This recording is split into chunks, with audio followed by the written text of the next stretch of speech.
Australia Day, 1966. Glenelg Beach, Adelaide, South Australia. A hot summer morning, a crowded shoreline, and 3 children walking out the front door of their home to catch a bus. The bus stop is 5 minutes away.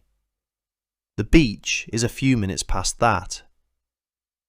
The eldest is 9 years old. She has done this trip before. None of the 3 will ever come home. 60 years later, there is no body, no grave, no confession that has ever held. No physical trace of the children has ever been recovered, not a shoe, not a towel, not a single thing they carried to the beach that morning. What there is, instead, is a stretch of sand, a handful of witness accounts that do not quite agree with one another, and a man, tall, lean, fair-haired, who was seen with the children in front of a crowd, and whom no one was ever able to name. The Beaumont family lived in Somerton Park, a quiet suburb on the southern edge of Adelaide, in the state of South Australia. It was a flat, sunlit, ordinary place, a short distance inland from the coast, with an easy reach of the sea. The father, Grant Beaumont, known to almost everyone as Jim, worked as a travelling salesman. His work took him out of the house and onto the road for long stretches of the week. The mother, Nancy Beaumont, kept the household and raised the children. By every account, they were an unremarkable settled family. Nothing about them, before January of 1966, would have drawn a stranger's attention. There were 3 children, and their names matter, because every cold case begins with names. Jane Nartare Beaumont was 9 years old. She was the eldest. She was described by everyone who knew her as careful, sensible, and watchful. The kind of older child who counts the younger ones without being asked before crossing a road. Anna Kathleen Beaumont was 7 years old, the middle child, and Grant Ellis Beaumont was 4 years old, the youngest of the 3, named, like his father, Grant.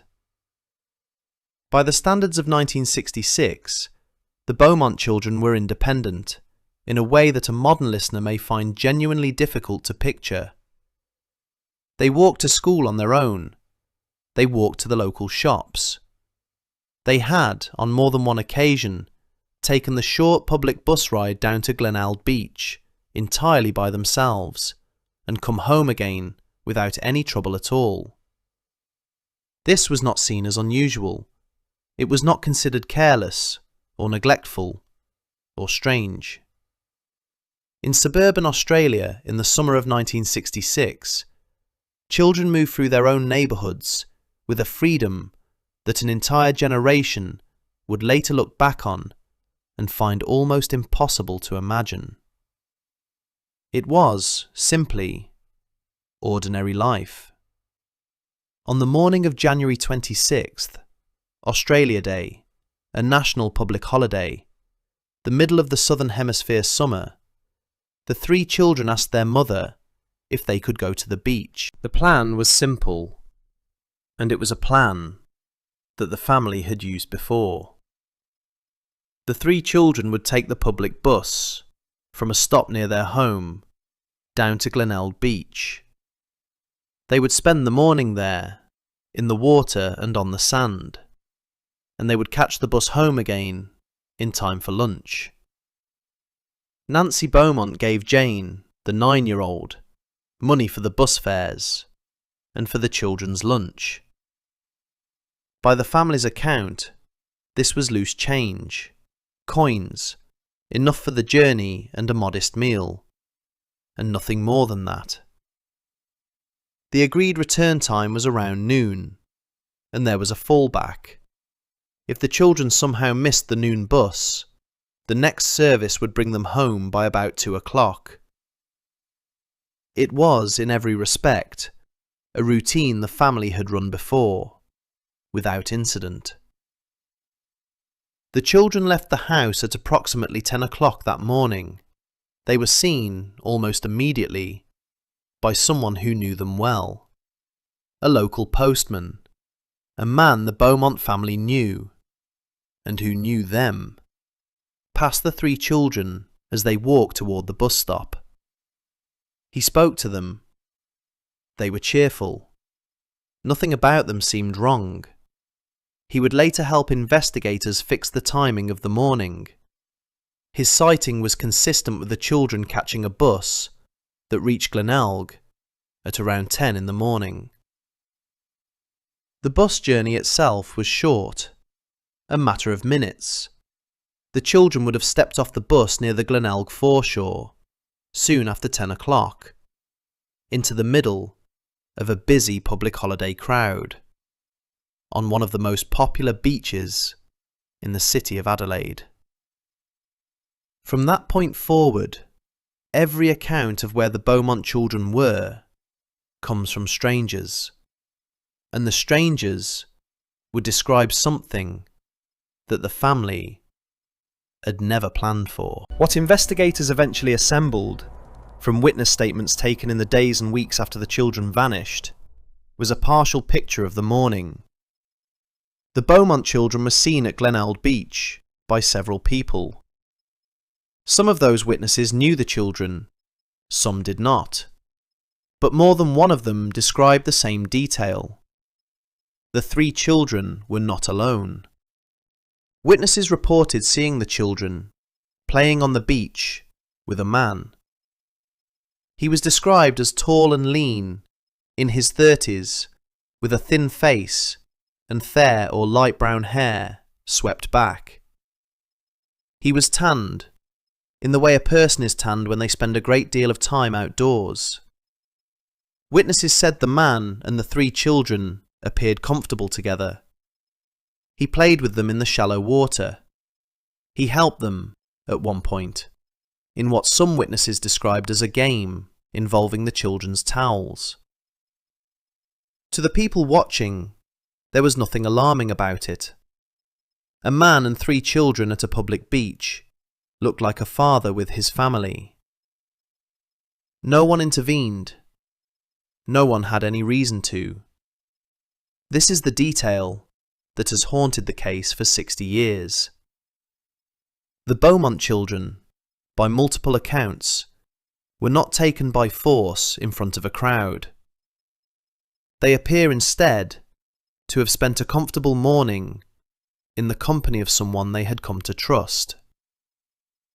Which means, almost certainly, that it was not the first time they had met him. There was another detail, and it is a small one, but in a case this thin, small details carry weight. A shopkeeper near the beach later told police that one of the children, believed to be Jane, the eldest, had come into the shop to buy the children's lunch. Pies and pasties. More food, by some accounts, than the children would normally have bought for themselves. And the shopkeeper recalled that Jane had paid with a £1 note. Nancy Beaumont was certain she had not given Jane a note that large. She had given the children coins, loose change, enough for the bus fares and a modest lunch, and no more than that. Which means that someone on that beach that morning had given the Beaumont children money. Enough money that a 9-year-old was carrying a banknote her own mother could not account for. The first bus the children could have taken home reached the family's neighbourhood around noon. The Beaumont children were not on it. Nancy Beaumont was not immediately worried. There was a later bus. The children had missed the earlier one before. They would, she assumed, be on the 2 o'clock. The 2 o'clock bus arrived. The children were not on that one either. It was at this point that the ordinary shape of the day began to come apart. Jim Beaumont, the father, had been away that day for work.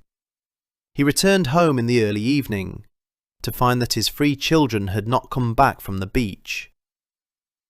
The parents went to Glenelg themselves. They searched the foreshore. They walked the length of the sand in the fading evening light, calling the children's names into a beach that was steadily emptying of people. They checked the places children would go. They asked. They found nothing. That night, Jim and Nancy Beaumont contacted the police. What followed was at the time one of the largest police investigations in the history of South Australia. It would, in the years ahead, grow larger still. But in those first hours, it began the way these cases so often begin, with officers walking a beach in the dark, and a family at home, watching a door that did not open. The witness accounts were collected. The man on the beach was described again and again in statements that broadly agreed. Police artists produced sketches of his face. The sketches were published widely. They were printed in newspapers, shown across the state, carried far beyond South Australia. The public response was enormous, and it produced not one single confirmed identification of the tall, lean, fair-haired man who had spent the morning of January 26th, 1966, on a crowded beach with 3 children who were never seen again. He was, in a sense, the most visible suspect imaginable, seen by many people in daylight in a public place, and he simply never resolved into a name. Over the years that followed, the Beaumont case generated leads. Some were promising. None of them closed. In 1968, 2 years after the disappearance, the Beaumont parents received letters. The letters claimed to be from Jane, the eldest child, and from a man who said he was keeping the 3 children. The letters arranged a meeting. A place was named where the children would be returned. The Beaumont parents went. So, watching from a distance, did the police. No one came. A second letter arrived afterward.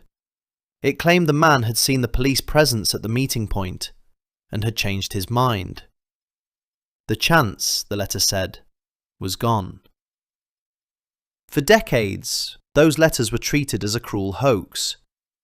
But many years later, advances in forensic testing allowed the letters to be re-examined. In 1992, new analysis identified a man who as a teenager in 1968 appeared to have written the letters as a hoax. He was located. He was an adult by then. He admitted in effect that as a teenager he had written the letters and had nothing whatsoever to do with the disappearance of the children. He was not a suspect. He had simply, as a boy, sent 2 letters that gave a grieving family false hope and then took it away. The letters, in other words, led nowhere. They had never been a thread in the real case at all. They were the work of a teenager with a pen and a stamp, and no idea, perhaps, of the weight that 2 sheets of paper could carry into a house already heavy with grief. It is worth pausing on that, because it is part of what makes this case so difficult to hold. For more than 2 decades, a grieving family had carried those letters as something that might, one day, mean something. And in the end, when the science finally caught up to the paper, the letters dissolved, into nothing at all. And so the central question remained exactly where it had been on the night of January 26, 1966. 3 children had gone to a beach. 3 children had not come home. And the man last seen with them had no name. If there was a single location that came to define the long search for the Beaumont children, it was not the beach. It was a patch of ground inside the grounds of a factory in the Adelaide suburb of North Plympton, not far from where the family had lived.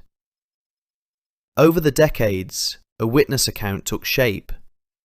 A man recalled that as a boy, on the day the Beaumont children disappeared, he had seen another man digging in that area and had seen children there. The factory site became the focus of repeated attention across multiple decades. It was studied, it was surveyed, and more than once, it was dug.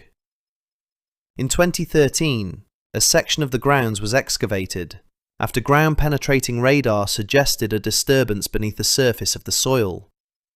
Investigators and forensic specialists were present. The dig was careful, and it was thorough. It found nothing connected to the case. In 2018, the same general area was excavated again. This second dig recovered animal bones and material consistent with old factory waste. No human remains, no clothing, no trace of the 3 children. In 2024, nearly 6 decades after the disappearance, the site was searched once more, and again, nothing was found that could be tied to Jane, Arna or Grant Beaumont. Each excavation drew enormous public attention. Each one carried for the family and for the public alike the weight of a possible ending.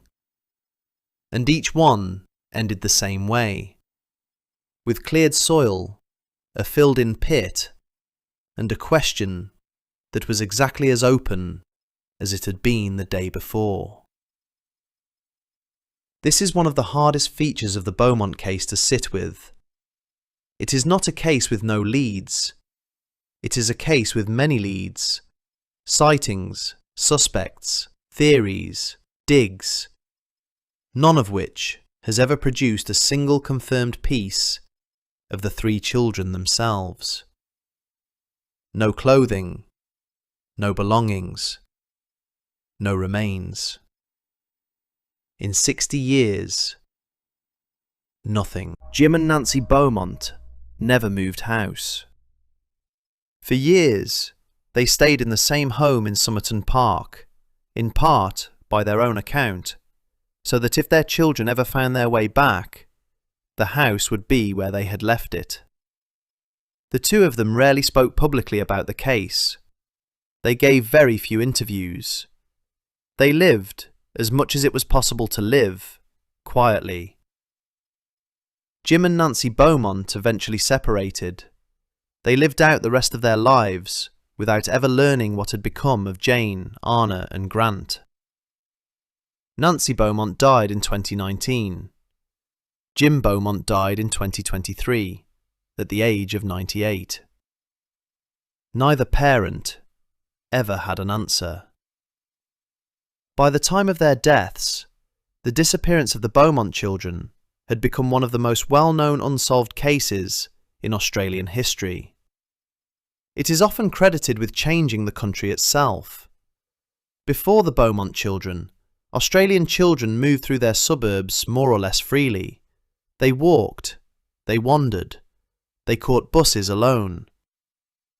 After the Beaumont children, that began to end. A generation of parents drew their children closer, watched the streets differently, and stopped assuming that a public place in broad daylight was, by itself, a safe one. The casual independence that sent 3 children to a beach alone on a summer morning did not survive the case that began that day. If Jane Beaumont were alive today, she would be in her late 60s.